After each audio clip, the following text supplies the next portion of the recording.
Hello guys, welcome to my physical classes में आपका बहुत बहुत स्वागत है। आज हम आपको सामान्य रोग के दूसरा पॉइंट बताएंगे। मलेरिया के बारे में अध्ययन करेंगे। मलेरिया रोग हमारे देश में अधिकतम होता है।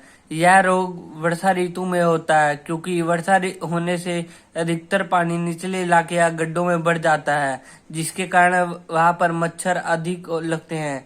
यह रोग केवल मादा मच्छर के काटने से होता है। फैलने का माध्यम, यह मादा मच्छर मनुष्य को शाम या रात के समय काटती है। यह मनुष्य का रक्त चूसती है और जब यह ऐसे व्यक्ति का रस चूसती है जो मलेरिया से ग्रस्त होता है, तो रक्त के साथ साथ मलेरिया के परजीवी भी मादा मच्छर के शरीर में प्रवेश कर जाते हैं। जब यह मादा मच्छर किसी स्वस्थ व्यक्ति को काटती है तो रक्त चूसने की प्रक्रिया के दौरान यह मलेरिया के कीटाणु स्वस्थ व्यक्ति के रक्त में छोड़ देती है, जिनकी वृद्धि तेजी से उस व्यक्ति के शरीर में होती है और कुछ ही समय बाद वह व्यक्ति बीमार हो जाता है। मतलब जो मलेरिया कैसे फैलता है, जो मलेरिया से ग्रस्त व्यक्ति है उसका जो मादा मच्छर है खून चूस लेगी और वो जो स्वस्थ व्यक्ति होता है उसके शरीर में काट के वो क्या बोलते हैं ना, रक्त छोड़ देते, बैक्टीरिया छोड़ देते, जिससे क्या होता है दूसरा व्यक्ति भी मलेरिया से ग्रस्त हो जाता है। मलेरिया के प्रकार, मलेरिया 3 प्रकार का होता है। पहला प्लाज्मोडियम फैस्पिरस।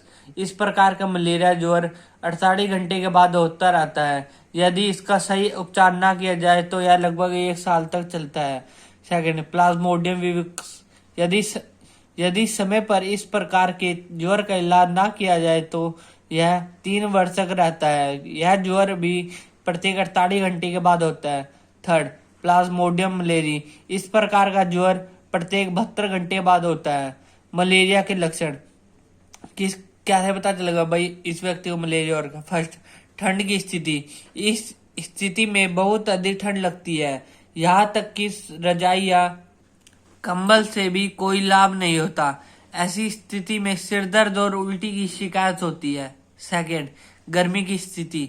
ठंड वाली स्थिति के उपरांत लगभग 1 घंटे बाद शरीर का तापमान लगभग 41 डिग्री सेल्सियस हो जाता है। रोगी बहुत गर्मी महसूस करने लगता है। यह स्थिति 2 से 6 घंटे तक रहती है। थर्ड, पसीने की स्थिति। गर्मी की स्थिति के बाद पसीना काफी आ जाता है। रोगी के कपड़े गीले हो जाते हैं। ज्वर कम होने लगता है। नाड़ी की गति सामान्य हो जाती है। अब उपचार तथा रोकथाम, मतलब मलेरिया से कैसे बचाया जा सकता है? पहला, मच्छरदानी का प्रयोग करना चाहिए या मच्छरों को दूर रखने के लिए ओडोमोस शरीर के ऊपर लगवाना चाहिए। सेकंड, रोगी को ठंड से बचने के लिए गर्म कपड़े देने चाहिए जिससे रोगी अधिक ठंड महसूस ना करे। थर्ड, यदि शरीर का तापमान अधिक हो जाए तो ठंडे पानी की पट्टियां माथे पर बार बार लगानी चाहिए। फोर्थ, सिर दर्द के लिए एस्पिरिन दे देनी चाहिए। फिफ्थ, रोगी का इलाज तुरंत डॉक्टर से करना चाहिए।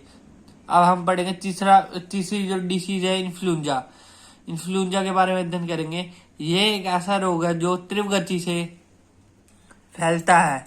यह रोग रोगी के द्वारा निकाले गए श्वास के द्वारा उसके खांसने, छींकने तथा मुंह या नाक के द्वारा निकाले गए पदार्थ से स्वस्थ व्यक्ति को हो सकता है।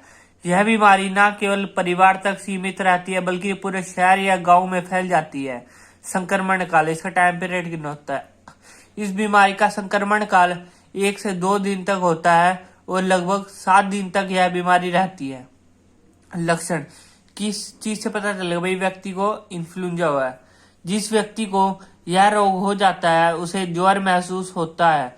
यह सिर दर्द, शरीर दर्द, पसीने तथा ठंड भी महसूस करता है। शरीर का तापमान लगभग 104 डिग्री से 105 डिग्री तक हो जाता है। पीठ से अधिक दर्द महसूस होता है। पसीने आने के बाद शरीर का तापमान कम होने लगता है।